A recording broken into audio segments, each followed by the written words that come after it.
प्याज, लहसुन, अदरक, मतलब प्याज रोकिए हल्के से, बस फिर इन्हें ग्राइंड करके इसमें लहसुन अदरक का 1 चमचा पेस्ट डाल के ना, इसमें बस नमक, मिर्च, हल्दी, धनिया डाल के और ऑयल थोड़ा सा, और अपनी ज़रूरत के मुताबिक साबुत गोल मिर्च भून के इसमें वो डाल दिया।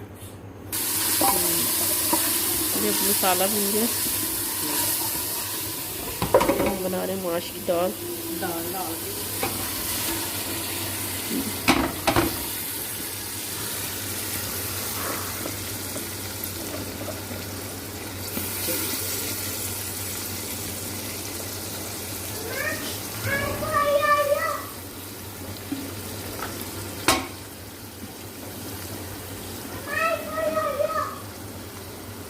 यो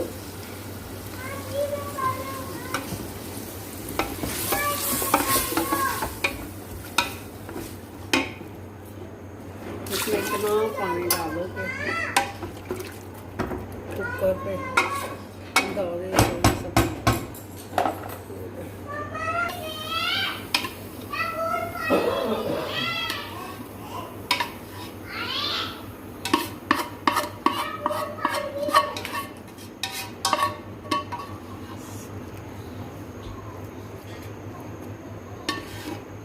ये भुनी हुई माश की दाल तैयार है।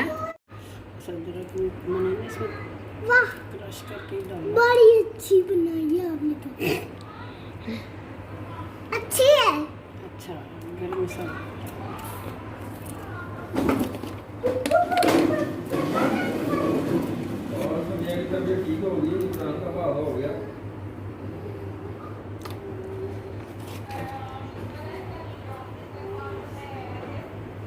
गई होंगे।